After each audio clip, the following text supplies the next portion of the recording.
Welcome to Control Alt Society podcast. You know the narrative. It's everywhere, it's relentless, and honestly, a little exhausting. AI is coming for all of our jobs. We've been soaking in this constant drumbeat of, automation as destruction, and we're focusing entirely on what we lose. It is. It's certainly the easiest story to tell, isn't it? The story of elimination. But if you look at history, every big technological shift, from the printing press to the internet, it doesn't just destroy labor, it fundamentally changes the kind of labor that's required. The economy doesn't shrink, it remolds itself. And that is the counter-narrative we are diving into today. Let's just forget the lost jobs for a moment. What about the millions of new jobs that AI is quietly creating right now? Our sources are pointing to this massive, often invisible restructuring of the labor force. It's not just a clear-cut loss. That's the critical distinction. And our mission for you, the learner, is to go beyond those basic headlines and really extract the most important insights here. We're looking at this emerging labor market, what the sources are aptly dubbing the AI middle class. We really need to analyze its structure because what we found is that this new class is, well, it's far from homogenous. Precisely. We're going to look at 4 specific, newly essential roles: prompt engineers, AI ethicists, model trainers, and data labelers. And the goal is to determine not just that they exist, but who among them is truly thriving. And also who, despite being essential to this AI economy, is already being left out, in terms of compensation and prestige. We're looking for the subtle patterns of power and value. The future of work isn't just about automation versus human. It's about the deep-seated hierarchies within the new jobs created by automation. Let's start by defining this core paradox. Okay, let's unpack this. So, the core finding from the research is that AI is fundamentally changing labor dynamics. It's creating entirely new kinds of jobs while it's automating others. And this whole process, it results in the formation of this AI middle class. And this isn't just a temporary or niche thing, it's a whole new tier of necessary employment. What's fascinating here is how quickly this new class is stratifying. It's happening right now. The source material immediately distinguishes between roles that involve, let's say, the direct shaping of an algorithm's output versus roles that are focused on more foundational input. Think of it like a new gold rush, maybe. But the value differs wildly between the prospectors who sell the maps and the ones who are just hauling the dirt. I like that analogy. So you have the people who are essentially holding the steering wheel. They're dictating the purpose and refining the output of these multi-billion-dollar models. And then at the other end, you have this army of workers performing the repetitive, high-volume tasks that are needed just to make the machine smart in the first place. And that stratification is the whole game. The value is placed on unique knowledge, the ability to instruct, to refine, to apply these complex systems. Meanwhile, the value of scalable, repetitive human judgment, even though it's necessary, is being aggressively standardized and well commodified. Let's start with the shapers then, the group that's currently seeing the highest value in compensation. And that begins with the ubiquitous prompt engineer. This role is a perfect example of a new job created purely to manage the output of the machine. It's all about that sophisticated interaction. Exactly. And when you look closely, this role is far more technical than just typing a well-worded question.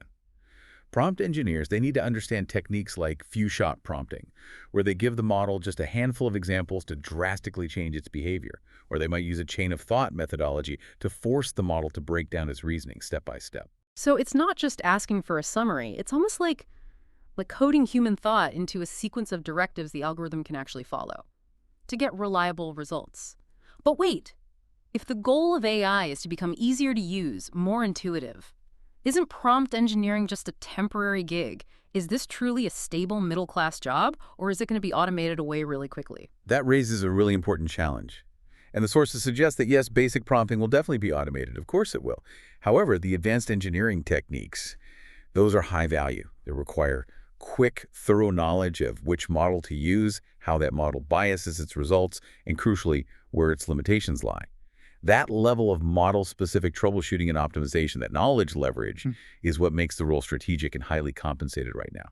It's less about the prompt itself and more about the proprietary context you bring to the machine. That makes sense. It's the human element of diagnosing the algorithm itself. Yeah. Which, naturally leads us to the other high-value shaper role, the AI ethicist. This role isn't about the technical interface, it's about managing the massive societal risks that come with mass AI deployment. Yes, and if we connect this to the bigger picture, the ethicist is the necessary friction. the break against moving too fast. We're seeing governments and organizations all over the world, like in Europe with the EU AI Act, Yeah. trying to legislate guardrails for AI. The ethicist is that organizational bridge between raw technological capability and, legal or moral compliance. So the ethicist acts as a crucial check. They're the ones who have to analyze potential biases in training data or assess discriminatory outcomes in things like hiring or loan applications. They help structure the accountability when an automated system makes a harmful decision. They represent all those multiple non-technical perspectives that you need to deploy AI safely. They are essential because they prevent costly failure. A single AI model deployed without an ethical review can lead to lawsuits, public backlash, massive regulatory fines. Their value is in risk mitigation and long-term trust.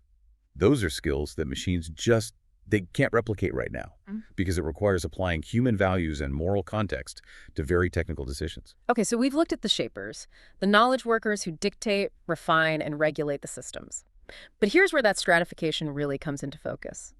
Because we shift now to the foundational labor, the roles that are essential for training these AI models, but they represent a drastically different labor dynamic. We're talking about the model trainers and the data labelers. And these foundational roles are the absolute bedrock of modern AI. They are everything. Every sophisticated model, from medical imaging systems to self-driving cars, requires millions upon millions of pieces of human-verified data to learn. The sources refer to this as ground truth input. Could you clarify that for us, that idea of ground truth input? Absolutely. Think of it this way. AI is only as smart as the examples of truth we show it. So if you're training an AI to spot tumors on an X-ray, you need a human expert to draw a box around every tumor and confirm, yes, this is a tumor. That human-labeled confirmed data is the ground truth. Yeah. And the data labeler is the person providing that human stamp of verification, but at a massive scale. It sounds like essential, critical work, and yet the source material points to this being the segment of the AI middle class that's being overlooked, at least in terms of prestige and compensation. So why is there this massive gap between, say, a prompt engineer and a data labeler? It comes down to standardization and scalability. While prompt engineering requires unique knowledge applied to a complex output, data labeling is, well, it's necessary, but it's highly standardized, repetitive, and very easily outsourced. This work is often handled by global crowdsourcing platforms, which essentially creates a digital assembly line. Ah, so it's not localized, and that immediately drives down the wage and the stability. Precisely. Unlike the AI ethicist, who needs to be localized to the regulatory environment of the headquarters, the data labeler can be anywhere in the world. So this work becomes a high-volume commodity. It's often broken down into tiny micro-tasks, like identifying every sign in a video clip or transcribing a short audio segment. It sounds like we've traded the old factory line where you assembled physical goods for a digital assembly line where you're assembling data. It requires constant human judgment, but that judgment is standardized and easily replaceable. That's the paradox. The data labeler provides this massive human effort that's necessary to initially train and refine the model. But because the work is so granular and so interchangeable, it just lacks the bargaining power that the high-knowledge roles have. It's a job created by automation that carries a really high risk of being automated away itself, once the AI gets good enough. So we have this massive labor tier emerging, the AI middle class, but it's not a ladder. It sounds more like a bifurcated road. That's the key takeaway for you, the learner. This deep dive reveals that AI automation doesn't just eliminate jobs. It creates a new, stratified hierarchy. You have the shapers, the prompt engineers and ethicists who leverage high-value, model-specific knowledge and strategy. And then you have the foundational laborers, the trainers and labelers who provide the necessary human input volume, often under conditions that echo globalized, digitized piecework. It really provides the essential insight for anyone following this field. When people say AI is creating millions of jobs, you have to immediately ask, which jobs? And where do they sit in this new economic ladder? Are they strategic positions offering long-term growth, or are they just high-volume, standardized tasks with low pay and high instability? The ultimate lesson here is to recognize that the future of work isn't man versus machine. It's about understanding the new hierarchies that emerge within the jobs the machines themselves create. And that raises an important question. What is it? If the highest value jobs are those shaping AI's output, requiring deep specialization and rapid learning, and the lowest are labeling the data that feeds it, will AI automation ultimately exacerbate inequality within the very middle-class jobs it generates?